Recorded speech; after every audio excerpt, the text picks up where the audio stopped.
Hello student, मैं हूं M हक और आप देख रहे हैं biology point, a satellite of science Ekangar Sarai. और आज आपके लिए जो टॉपिक लेकर के आए हैं वो है class 12 biology chapter number 5 principles of inheritance and variations, वंशागति और विविधता के सिद्धांत। और इसमें जो हम लोगों को टॉपिक पढ़ना है वो टॉपिक लिखा हुआ है genetics, inheritance, variations, gene, allele, homozygous gene, heterozygous gene, dominant traits, recessive traits, phenotype, genotype, number of gametes, test cross, back cross, Gregor John Mendel, pea plants, monohybrid cross, dihybrid cross, Mendel's law, exceptions of Mendel's law, chromosomal theory of inheritance, experimental verification, crossing over, recombination, sex determination, mutation, pedigree analysis, chromosomal disorder, बाइलिन disorder और sex influence disorder. Genetics, जिसको हिंदी में अनुवांशिकी कहते हैं हम लोग, genetics में inheritance and variations का स्टडी किया जाता है। इनहेरिटेंस वो कैरेक्टर, वो अनुवांशिक लक्षण जो एक पीढ़ी से दूसरे पीढ़ी में जाता है जीन के माध्यम से, जिसको हम अनुवांशिकता बोलते हैं, इनहेरिटेंस बोलते हैं, हेरिडिटी बोलते हैं। और जो डिफरेंसेस होता है ऑर्गेनिज्म में उसको हम लोग वेरिएशंस बोलते हैं। और इसका स्टडी बायो के जिस ब्रांच में करते हैं उसको अनुवांशिकी बोलते हैं, जेनेटिक्स बोलते हैं। और इस जेनेटिक्स को, इस अनुवांशिकी शब्द को सबसे पहले जो दिया गया वो दिया गया विलियम वाटसन के द्वारा 1906 में, जो कि एक इंग्लिश बायोलॉजिस्ट थे। जबकि पूरा जेनेटिक्स में सबसे ज्यादा जो योगदान है जिसको हम मानते हैं वो है ग्रीगर जॉन मेंडल। और ग्रीगर जॉन मेंडल को फादर ऑफ जेनेटिक्स बोलते हैं, अनुवांशिकी का पिता कहते हैं, जिनका जन्म ऑस्ट्रेलिया में 22 जुलाई 1822 को और मृत्यु 6 जनवरी 1884 को हुआ।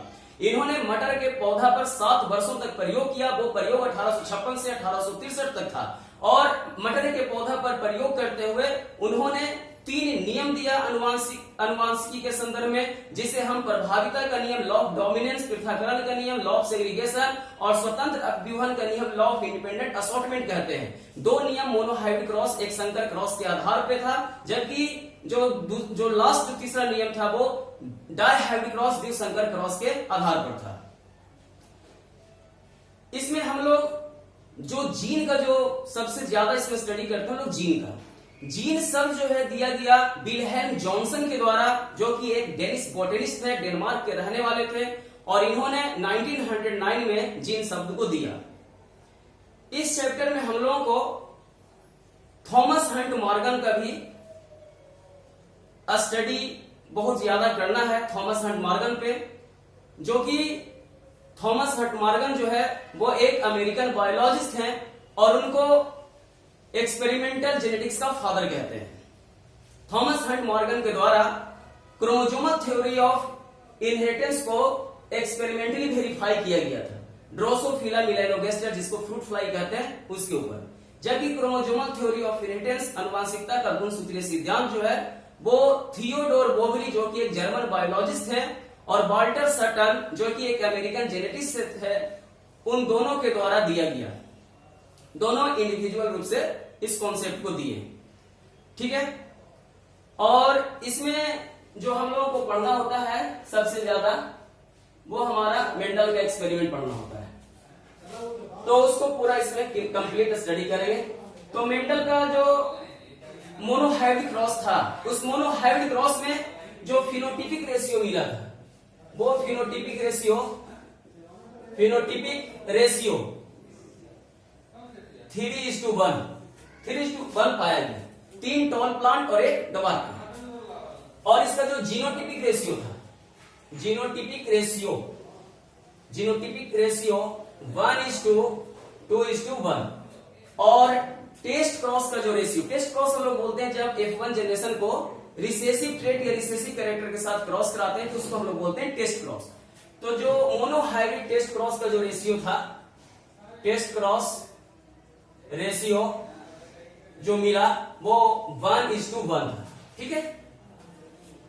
तो जब हम एक कंट्रास्ट, मटर का जो प्लांट होता है उसमें 7 कंट्रास्टिंग कैरेक्टर होता है। प्लांट का हाइट, सीड का शेप, सीड का कलर, पॉड का शेप, पॉड का कलर, फ्लावर का कलर, फ्लावर का पोजीशन। तो एक कंट्रास्टिंग कैरेक्टर को लेकर के जब 2 पी प्लांट के बीच क्रॉस कराया जाता है तो उसको हम बोलते हैं मोनोहाइब्रिड क्रॉस। और 2 कंट्रास्टिंग कैरेक्टर को लेकर क्रॉस कराते हैं जिसको बोलते हैं डायहाइब्रिड क्रॉस। तो डायहाइब्रिड क्रॉस में जो इनको फिनोटिपिक रेशियो प्राप्त हुआ वो फिनोटिपिक रेशियो फिनोटिपिक रेशियो पाया गया 9:3:3:1, ठीक है। जबकि डायहाइब्रिड क्रॉस में जीनोटिपिक रेशियो जो पाया गया, जीनोटिपिक रेशियो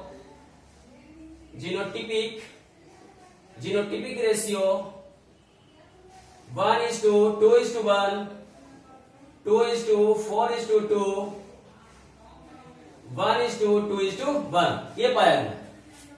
और जो टेस्ट क्रॉस का जो रेशियो था, टेस्ट क्रॉस रेशियो प्राप्त हुआ 1:1:1, ठीक है।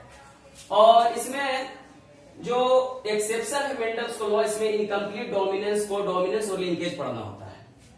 तो इनकम्प्लीट डोमिनेंस के बारे में बताया गया था कार्ल कोरेंस के द्वारा, और इन्होंने अपने प्रयोग में जिस प्लांट को सिलेक्ट किए, चुनाव किए, वो प्लांट्स था, एक प्लांट्स था जिसको हम डॉग फ्लावर बोलते हैं, डॉग फ्लावर, जिसको स्नैप ड्रैगन बोलते हैं, स्नैप ड्रैगन, ठीक है। इसका बोटेनिकल नेम है एंटीरिना मेजस,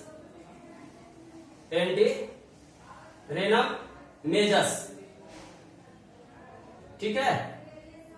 और दूसरा इनका जो प्लांट था जिसको हम 4 o'clock प्लांट बोलते हैं, क्योंकि ये फ्लावर दोपहर के बाद 4 बजे खिलते हैं, तो उसको बोलते हैं 4 o'clock प्लांट।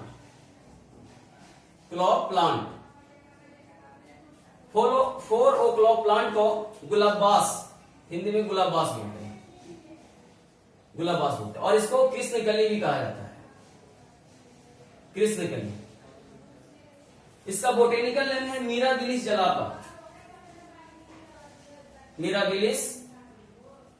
जलापा।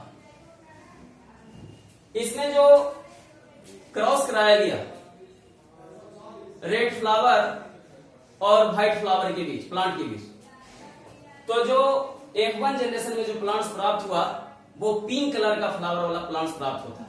तो फिनोटिपिक रेशियो और जीनोटिपिक रेशियो दोनों का मान इसमें 1:2:1 प्राप्त हुआ, ठीक है। तो इस चैप्टर में हम लोग डिटेल स्टडी करेंगे इन सब का। मेंडेलियन डिसऑर्डर में हीमोफीलिया, कलर ब्लाइंडनेस, फिनाइलकीटोनुरिया का स्टडी किया जाएगा। क्रोमोसोमल डिसऑर्डर में Down syndrome, Turner syndrome, Klinefelter syndrome, और बाइलिंग डिसऑर्डर में हेरी पिन्ना, ये सब का स्टडी किया जाएगा, ठीक है। तो मिलेंगे फिर हम लोग नेक्स्ट लेक्चर में टॉपिक को लेकर के, तब तक के लिए थैंक यू, धन्यवाद, ओके, जय हिंद।